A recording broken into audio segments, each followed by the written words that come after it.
Dar início aí a essas videoaulas e a gente vai retomar o conteúdo a partir da história do Brasil. Mas mais exatamente a partir da proclamação da República, que vai se dar no ano de 1889.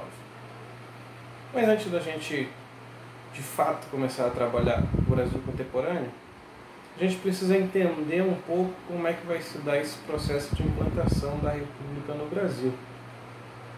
E esse processo ele vai pegar ali o segundo reinado inteiro praticamente.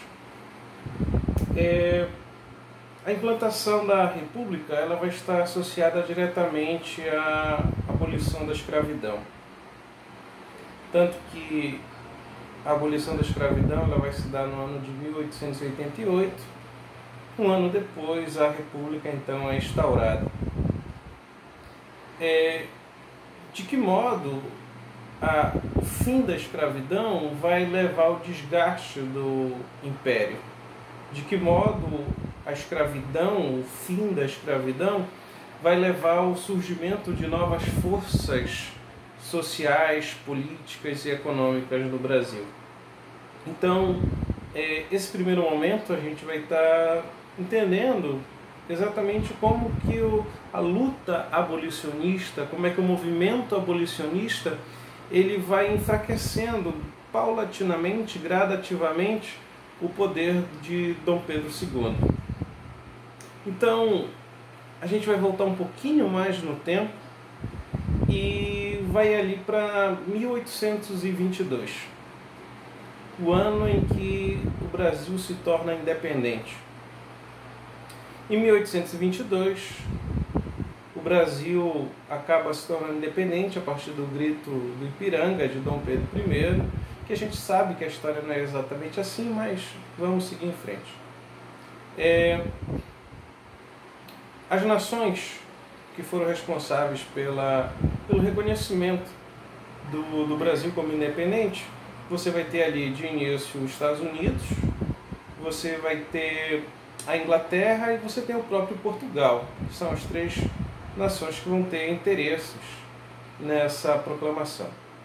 Os Estados Unidos, porque queria aumentar a sua influência e expurgar toda a influência europeia da América.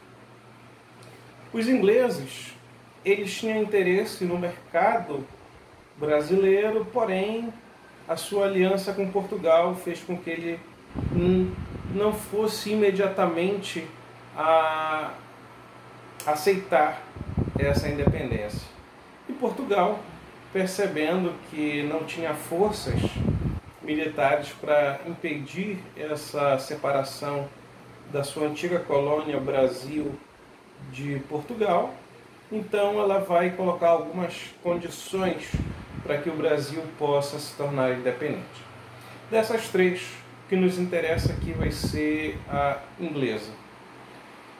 A Inglaterra já havia passado pelo seu processo de revolução industrial, que já trabalhamos, né? E aí ela estava em franca expansão de seus mercados, aquilo que a gente chamou de imperialismo. Então ela precisava que todas as partes do mundo se encaixassem dentro desse imperialismo, e para isso era necessário que houvesse circulação não somente de mercadorias, mas principalmente de dinheiro. O Brasil, ele era uma nação escravocrata, escravista, e portanto a circulação de dinheiro dentro do Brasil era pouca. O mercado brasileiro ele não era tão grande.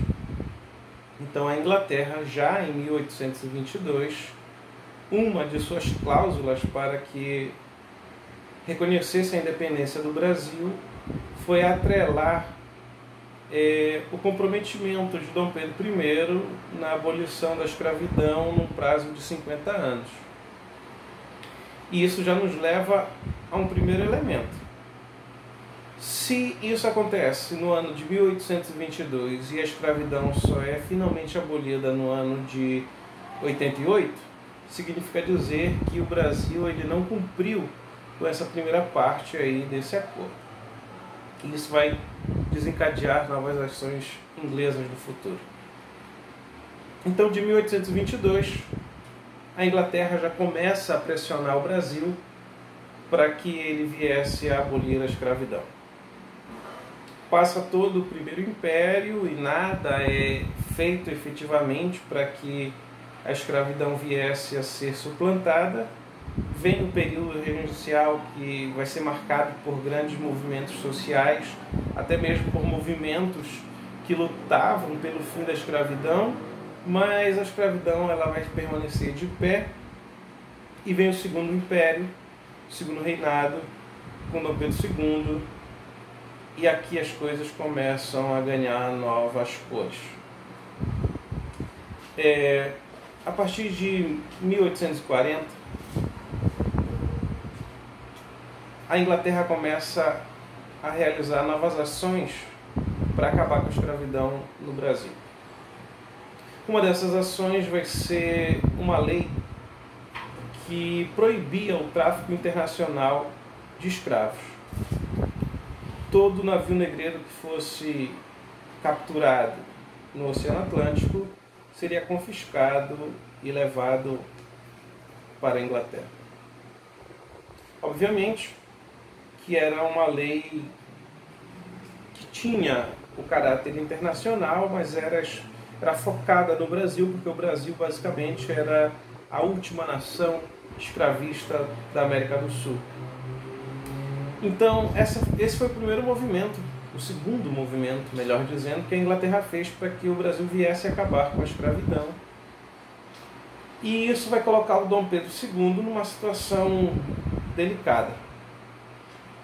Ele começa a perceber que ele vai ter que lidar com a abolição da escravidão, ao mesmo tempo em que ele percebe que é exatamente a escravidão que sustenta os latifundiários no Brasil.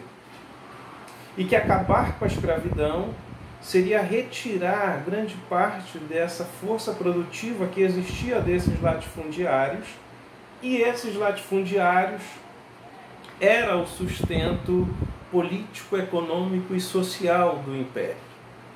Então Dom Pedro ele se viu nessa situação extremamente delicada. Porém, ele percebe que se ele não fizesse nada para acabar com a escravidão, as relações diplomáticas e econômicas com a Inglaterra elas iriam se degradar. Alguns anos se passam até que a primeira lei nacional contra a escravidão vai ser publicada, é a chamada Lei Eusébio de Queiroz. A Lei Eusébio de Queiroz ela vai tornar proibida o tráfico de escravos. Não poderá mais vir escravos da África para o Brasil. Isso vai causar um grande impacto na economia, na sociedade brasileira. Você vai ter um corte, porque vai se tornar muito caro e perigoso trazer escravos para o Brasil. Passa a ser uma atividade de risco. Primeiro porque existem navios ingleses que estão vasculhando o Atlântico, e agora o próprio porto brasileiro vai ter fiscais ali procurando sinais de navios negreiros. E a gente sabe que no Brasil sempre se dá um jeitinho. Então, ainda que houvessem essas duas leis para proibir a escravidão no Brasil, o tráfico de escravos para o Brasil, os escravos continuaram a entrar. Cada vez menor número, mas continuavam a entrar. Entre outras maneiras, através da corrupção desses fiscais, o que tornava o escravo um produto cada vez mais luxuoso. Cada vez mais apenas as famílias ricas adquiriam escravos. Então foi um golpe muito duro para as famílias latifundiárias que utilizavam o trabalho escravo. O tempo vai passando uma segunda lei vai ser criada, vai ser a chamada Lei do Ventre Livre. Nessa segunda lei, todo filho de escravo passa a ser liberto. Então, com a Lei do Ventre Livre, a escravidão no Brasil ela chegaria naturalmente ao fim, uma vez que não entrava mais escravos e não nascia mais escravo. Com o passar do tempo, a escravidão seria superada.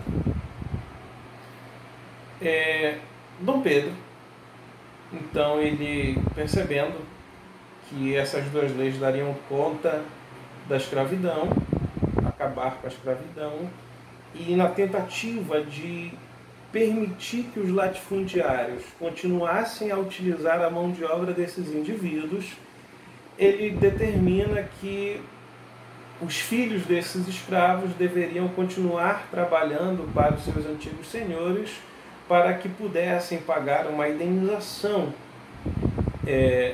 a esses senhores, a esses latifundiários. Então, somente depois dos 18, depois dos 21 anos, é que esses filhos de escravos seriam verdadeiramente livres. Então, percebe aqui que se de um lado você tem as leis que vão acabando com a escravidão, de outro você tem o Dom Pedro arrumando alguma forma de permitir que essas leis fossem burladas para que esse latifundiário continuasse a ter a sua mão de obra a ser utilizada.